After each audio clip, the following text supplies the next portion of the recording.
Hi. Happy Sunday afternoon.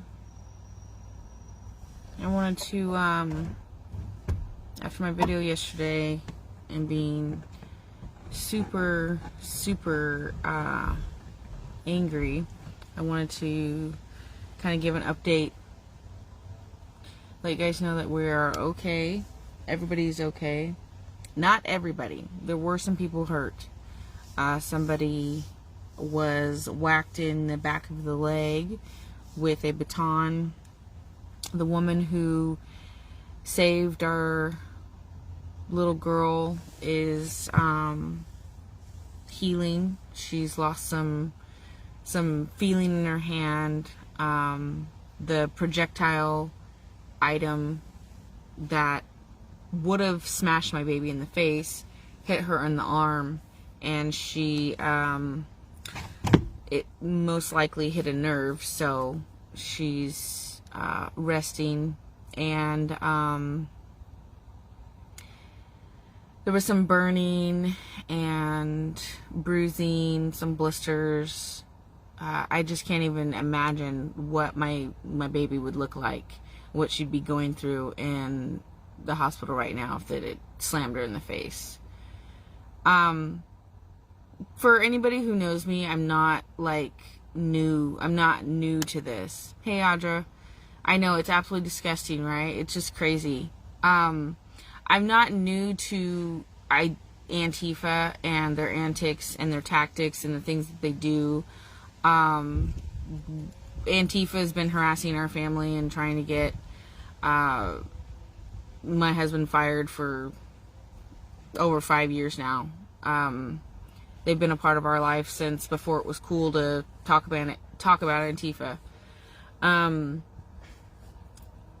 But I've always taken my kids to certain functions. I mean, I don't typically attend the more hostile events that are going on. This wasn't a hostile event. There was nothing about it that would have indicated that Antifa or Black Bloc or any of the other domestic terrorists would have showed up to. So we took 5 of our kids down there, and we were just gonna, listen to the pastor. We know the pastor, so we've already known him from previous time in our life. We've been to conferences with him before in other states. So going down there to visit him with our kids is not, it wasn't even something that I thought twice about taking the kids to.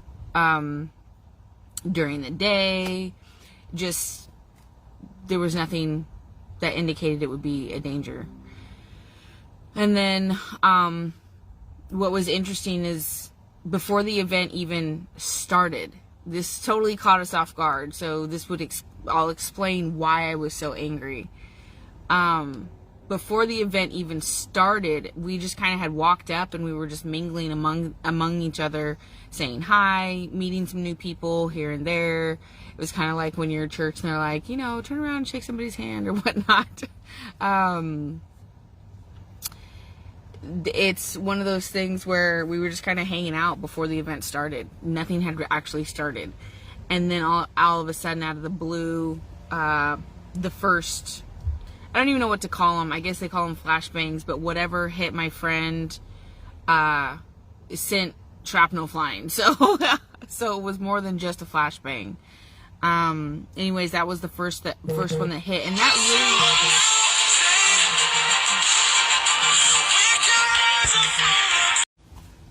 really. Okay, sorry, I couldn't miss that call. I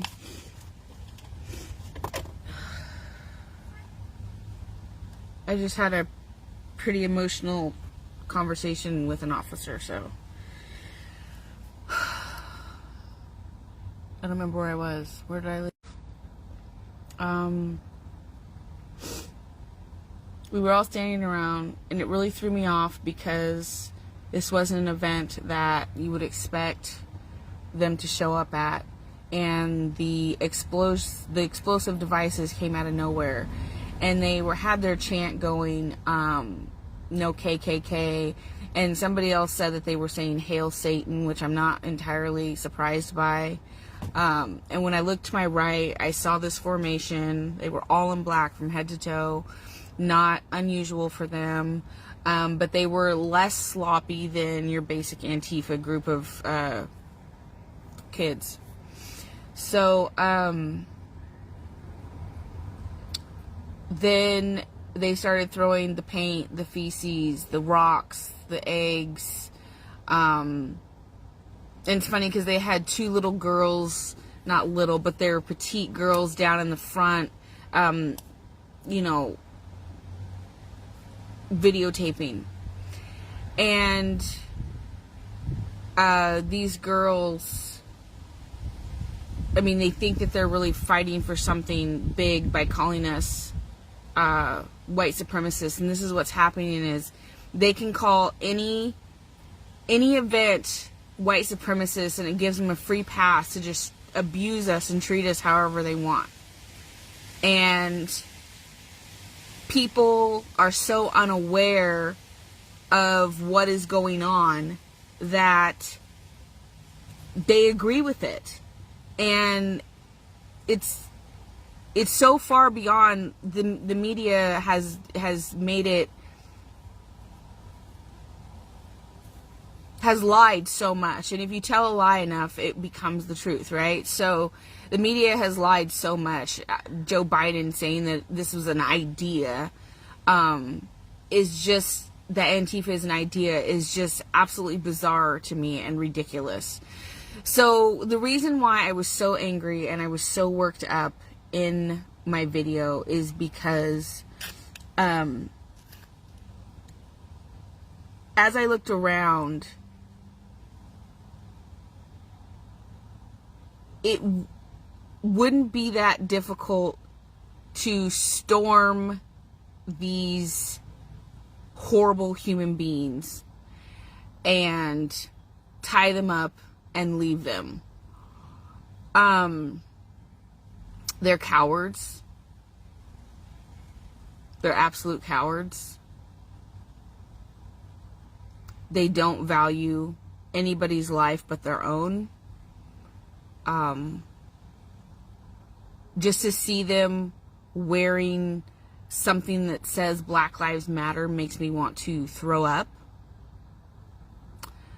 As we were walking away after I had ran from the pink pepper demon smoke, which, by the way, I was inducted to pepper spray yesterday. That's quite a thing. I know a lot of the guys out there become kind of immune to it. They can handle it a lot better, but that was my first time, and I was glad that the kids had gotten far enough away they didn't get real affected by it. But as we were walking away, there were two men that were walking across, like we were walking this way and they were walking across, and as he walked by, he was waving at my 2-year-old, who I was now strolling. He was waving and he goes, "Hi, Antifa loves you." I lost it all over again. I lost it all over again. And I had a lot to say to that guy. It was just him and another one of his minions, and they were walking by, and I told him to go jump off a bridge. So I was angry, very angry yesterday. Like, how are you going to tell me that you love my little you say Antifa loves you after you just got done throwing bombs and pepper gas at my children? These same children that you're saying Antifa loves, you literally just got done throwing bombs and pepper gas at, and feces and eggs. Like, just completely disgusted by these people. And then to see them, we were in a coffee shop waiting, and to see them walk in, there were two that were just kind of like off duty, taking a break, and they were wearing a Black Lives Matter shirt. And here we are in this coffee shop, And I don't care what the argument is as far as like whether I'm black enough or not. When you look at me, you see a black person. When I get up every morning and I look in the mirror, I see a black person. I don't care what people have to say about whether or not I'm black enough. Okay? I'm black. I have been since the day I was born, and I will be until the day I die.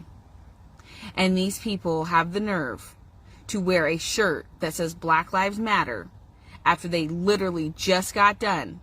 And if my friend hadn't shielded my baby, she would be in the ICU right now after being hit with explosive projectiles.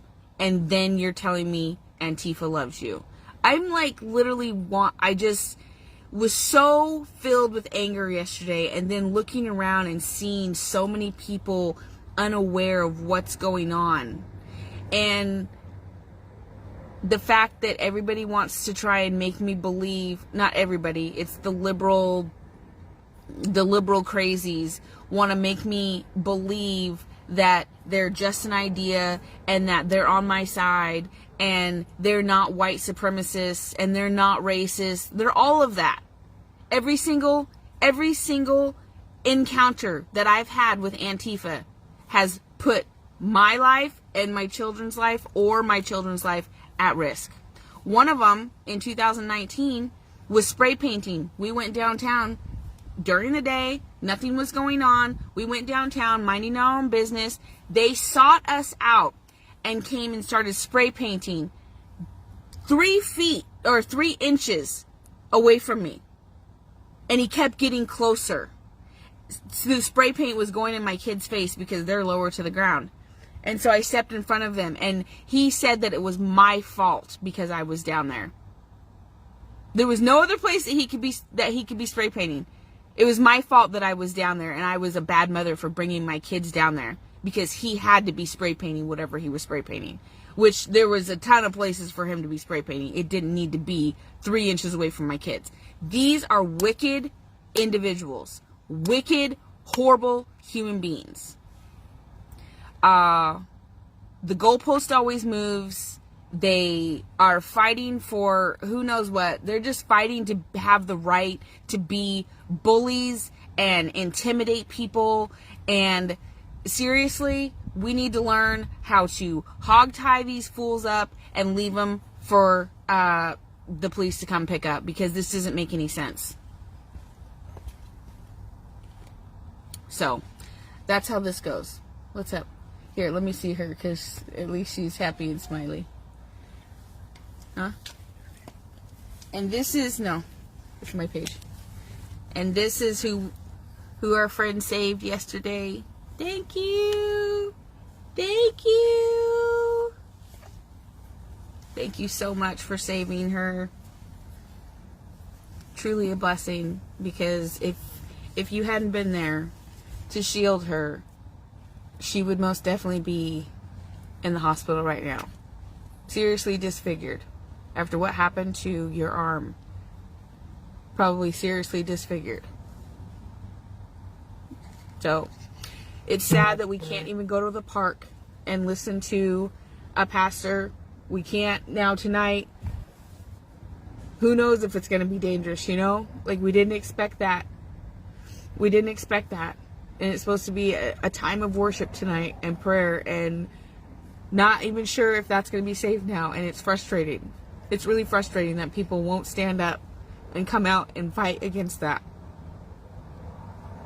That people won't fight against that.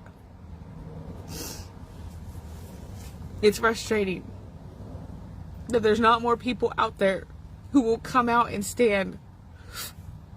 Because if we had more people and we could push them back, they would stop coming. All they are is bullies. They're intimidating. They try and intimidate. I'm not scared of them. I don't care. They can dox me for all they want. I could care less. Who cares if they get your name and your number? We can fix things. We can buy things. We can replace material possessions. But our freedoms, once they're gone, that's it. There's no coming back from this kind of stuff. We should be able to do these things freely. Nobody's going in and and ruining their things because nobody cares. Nobody's thinking about them. If they have an event, who cares? I wouldn't want to be at their nasty event anyway.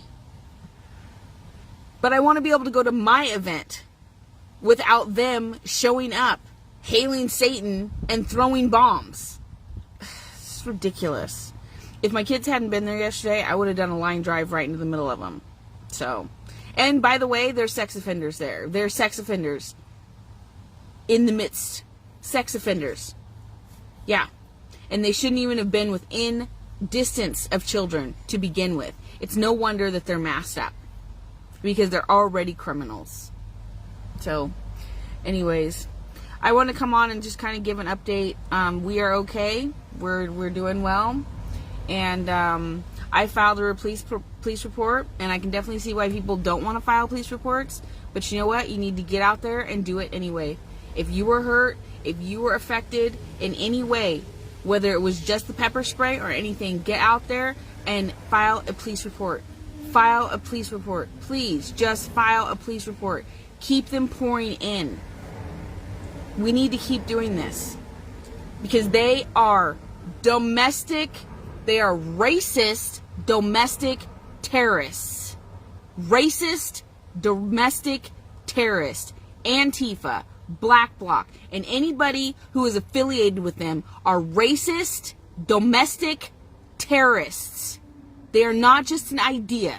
They are a reality. A racist domestic terrorist reality. That's who they are. And the other people who get you thrown off of Facebook for even talking about, they are the ones who have protected us, supported us, been in our homes, broke bread with us, played with my children, rolled around in the grass, given us gifts, given them gifts. Those are the ones who people call racists. They're not. And you're not going to gaslight me into believing that they are. They're not. The racist ones are the ones who put this little life in danger instead of protecting it. So, okay. We're going to go now. Bye, guys.